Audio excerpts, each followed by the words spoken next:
Oi, família Santa Úrsula! Eu sou a Tia Aline Becker, professora da Educação Infantil do nosso colégio, e vim conversar com vocês mais um pouquinho sobre o tema Brincar em Família. E aí, eu quero saber quem conseguiu cumprir o seu desafio que eu lancei no vídeo anterior, de separar 2 momentos semanais para poder brincar 100% da família com a criança em um tempo de qualidade, longe dos aparelhos eletrônicos. Quem conseguiu?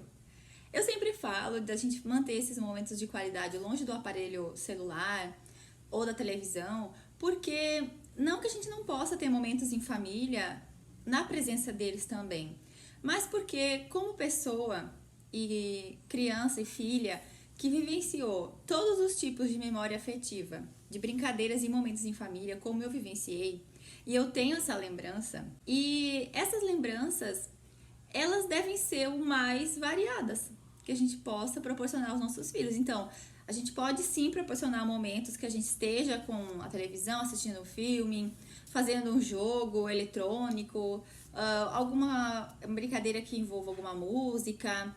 E são importantes, mas a gente precisa ter aquele momento como se fosse antigamente. Nossos avós contam, a gente vivenciou enquanto criança, de estar simplesmente priorizando o momento com a família.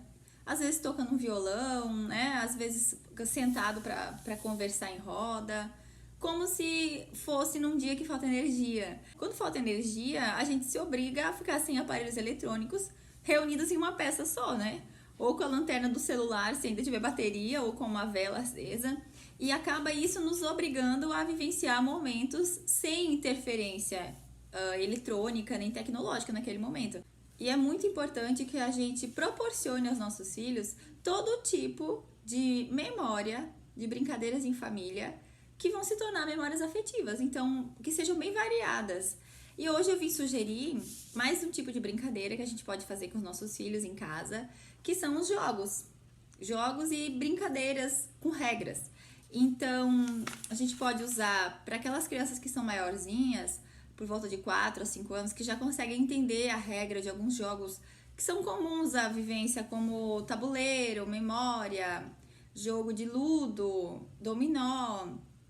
Então, as crianças que já conseguem ter a capacidade de entendimento dessas regras, a gente pode fazer um momento em família, jogando na mesa, uma partida de jogo da memória, porque esse tipo de brincadeira, ele faz com que a criança interiorize as regras do jogo, a participação, que cada um tem sua vez de participar, o momento de esperar a vez.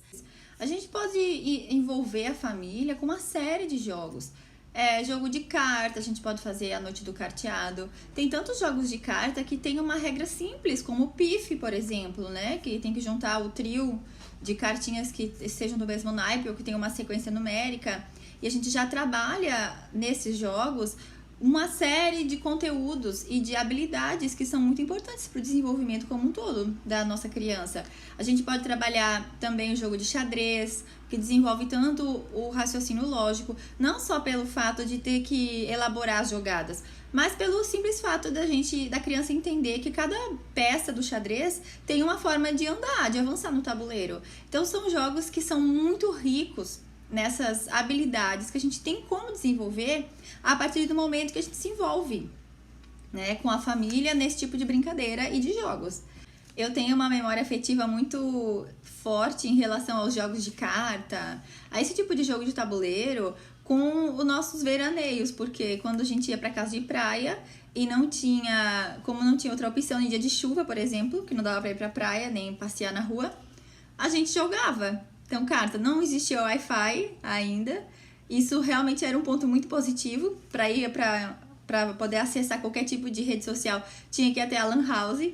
Então, isso era um ponto muito positivo, porque nos obrigava a usar desses outros recursos que hoje a gente mal proporciona aos nossos filhos por ter outros recursos disponíveis que acabam facilitando e dando prioridade a eles e não a esses jogos, né? E esses momentos puramente em família.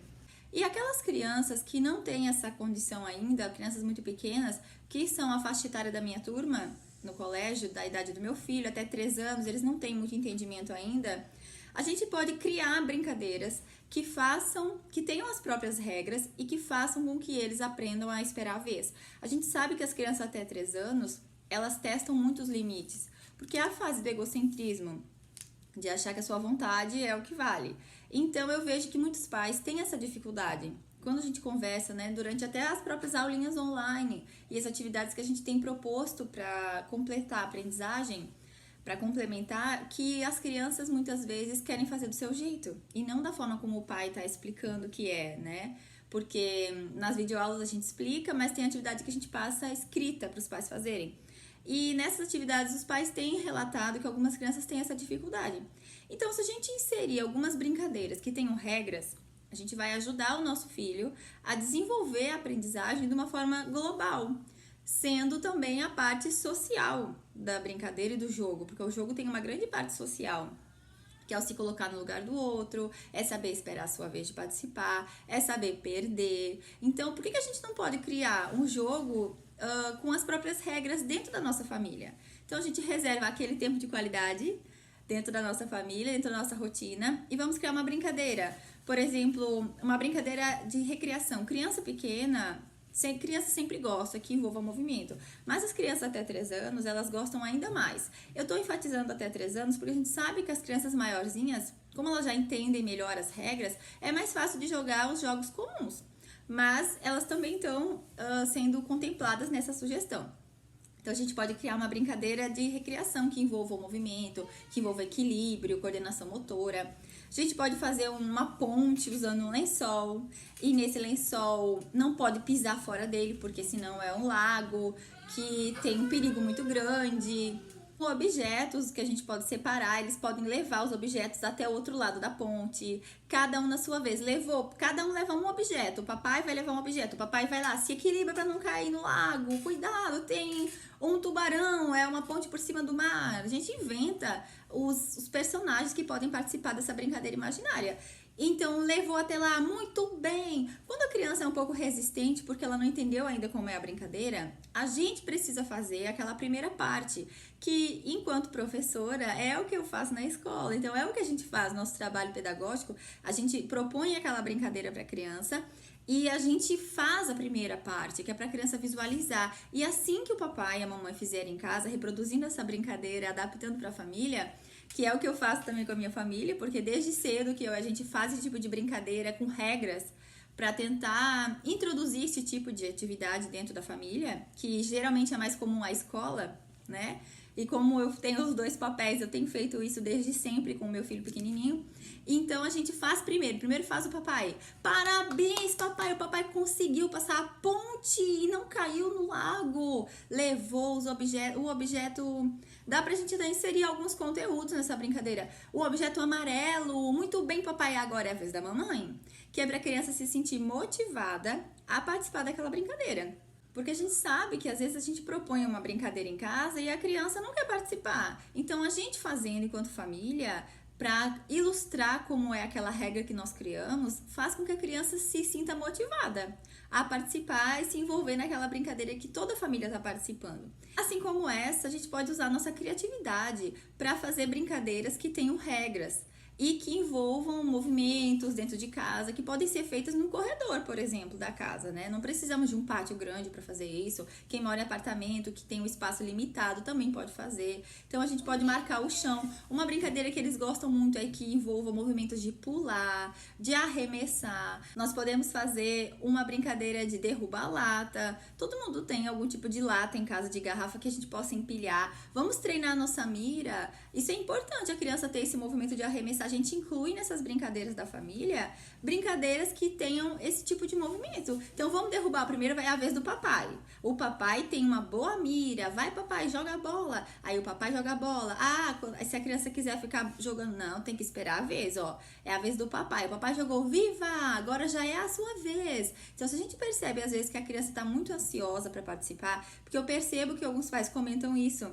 Tia Aline, ele não quer esperar a vez dele participar, ele quer só ele brincar. brincar. Então, assim, aos pouquinhos a gente vai mostrando para a criança que cada um tem a sua vez. E isso vai fazendo com que a criança se coloque no lugar do outro e tenha essa visão de que o jogo é uma participação de todos e que a família está envolvida nisso. Então, quando a família se envolve de uma forma integral, tudo fica mais fácil. Até a aprendizagem e desenvolvimento que não seja só da parte social, também cognitivo e motor da criança. Então, eu espero que vocês tenham aberto um pouquinho mais algumas ideias, né, em relação ao brincar em família e que vocês possam colocar em prática esse tipo de brincadeira também, com regras e uma dinâmica de movimento dentro de casa, tá certo? Um beijo grande, espero que eu tenha ajudado.